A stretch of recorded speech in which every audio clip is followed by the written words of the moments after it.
Samantala, nanawagan ng Department of Agriculture sa mga negosyante na huwag abusuhin ang pansamantalang pagtaas ng presyo ng mga gulay bunsod ng pananalasa ng bagyong Ineng sa Luzon. Si Sweden Velado sa detalye.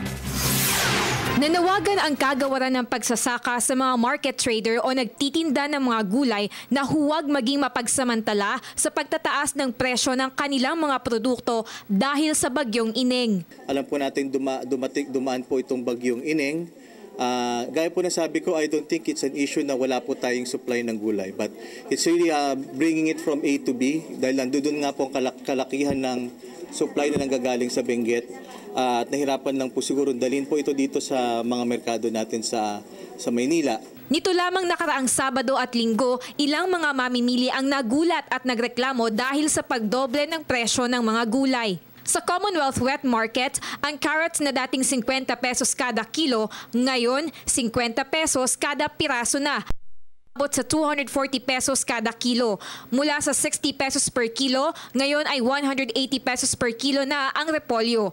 50 pesos naman ang itinaas ng dating 30 pesos kada kilo na presyo ng sayote. Ang pechay bagyo na dati ay 80 pesos kada kilo lamang, ngayon ay 120 pesos per kilo na.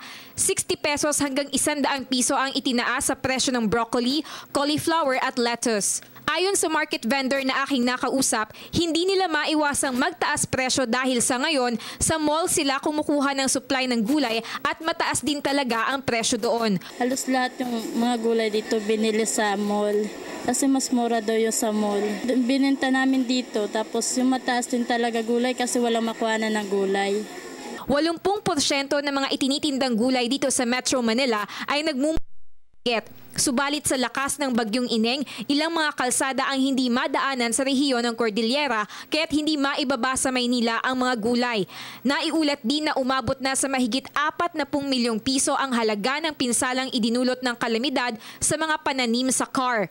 Tiniyak naman ni Palad na muling babalik sa normal ang presyo ng mga gulay sa oras na maayos na ang mga daanan sa mga apektadong lugar. As soon as maibalik na po yung ating mga dadaanan, we will see na mag-stabilize na rin po yung presyo ng commodities. I'm sure pagbalik po ng mga kalsada po, maibalik niyan, mag-normalize po yung presyo ng... Para sa Telebisyon ng Bayan, ako si Sweden Velado.